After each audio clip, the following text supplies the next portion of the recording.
Hey guys, this is Jill Keller for A Walk Down Memory Lane, and today I am doing a layout inspired by one of Bev's sketches.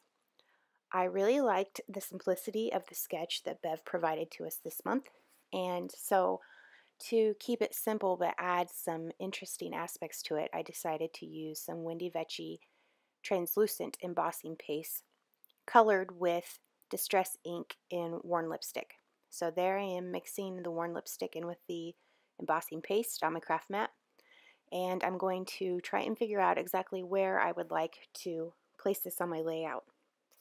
Bev's sketch has two vertical 4x6 photos, and I flipped the sketch on its side for my page, and I'm going to have my photos horizontal. So to create a little bit of interest behind the photos, I'm putting down the embossing paste with a stencil and just a little cheapy palette knife.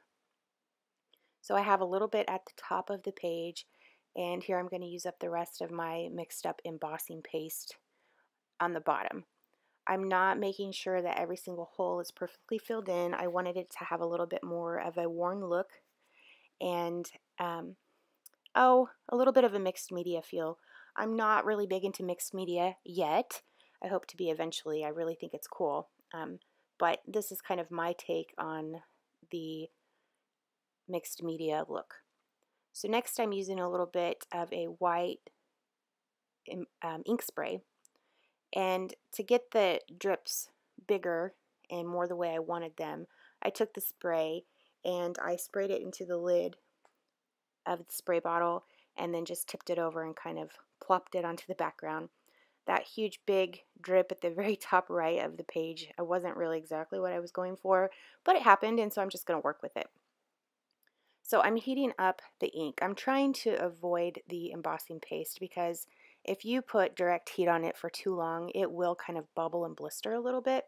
While that is kind of a cool look, that isn't really what I was wanting on this page. So I'm just going to heat up the ink and try to get that exactly how I want it. Here I am trimming down a piece of Dear Lizzy paper, making it 4x6 to match the same size as my photo to keep true to Bev's sketch. And I'm using a corner chomper on the 1/2 inch side to round the corners of both the Dear Lizzy paper and my photo. So I'm going to try and figure out how exactly I want to embellish. The sketch doesn't have a ton of embellishment to it. I really like the simplicity of this sketch from Bev. And so it gave me the opportunity to try to speak volumes without using a ton of stuff. So I grabbed the Dear Lizzy die cuts, and I have to say that the little sayings that she has in her collections are just adorable. So anyway, I found what I wanted with the typewriter and then that little circle. Here I'm adding a piece of the same paper to the top left corner of the page to create a little bit of balance. Because I have the embossing paste on the bottom left corner, I wanted something, on the bottom right corner, I wanted something on the top left to give a little bit of balance and also a little bit more visual interest.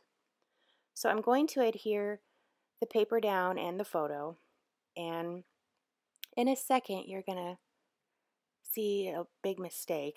But first I'm going to adhere down my embellishments, the die cuts. Had to get them just where I wanted them so you could still read the whole saying, and then get the typewriter where I wanted it. So what I'm going to do is flip my layout over and smooth it down, and boom, spray ink all over my photo. So after I quit freaking out, I printed another photo, and here I am adding a flare badge by the embellishment area, and that is all. Oh, here I'm going to use stencil for my title. So that's it. Thanks for watching.